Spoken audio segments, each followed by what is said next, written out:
Studio Delhi.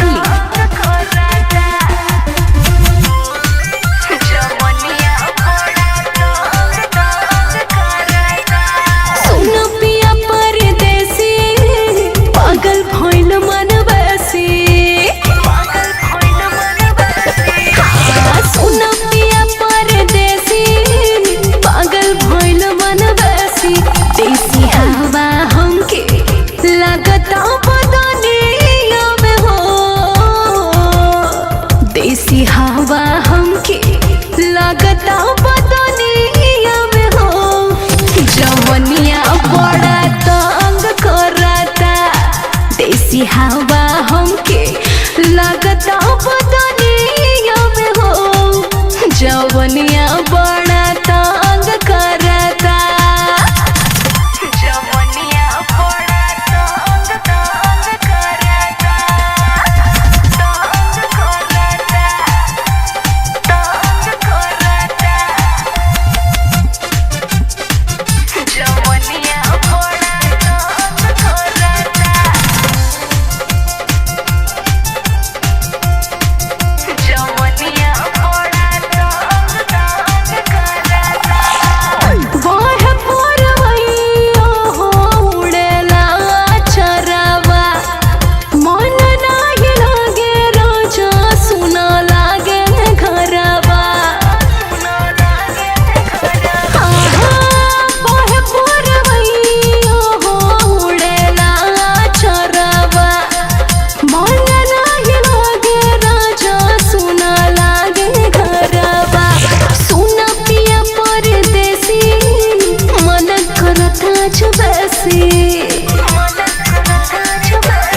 सुना पिया परदेसी मन करता छुबैसी। देसी हवा हमके लगता बदनिया में हो, जवनिया बड़ा तंग करता। देसी हवा हमके लगता बदनिया में हो, जवनिया बड़ा तंग करता।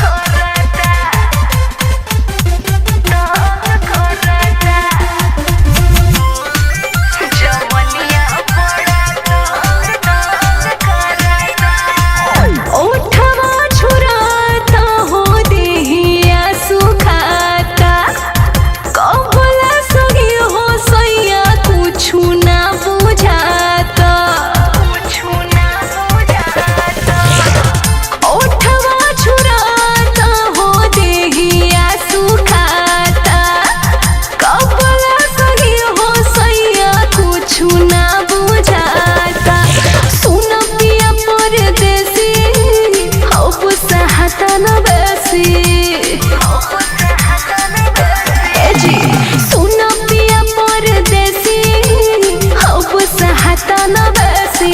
देसी हवा हमके लगता बदनिया में हो, जवनिया बड़ा तंग करता। देसी हवा हमके लगता बदनिया में हो, जवनिया बड़ा तंग करता। Recording studio Delhi. RCM music new app अभी डाउनलोड कीजिए हमारे गूगल प्ले स्टोर से और पाए भोजपुरी लोकगीतों का एक से बढ़कर एक ऑडियो वीडियो सॉन्ग बिल्कुल मुफ्त।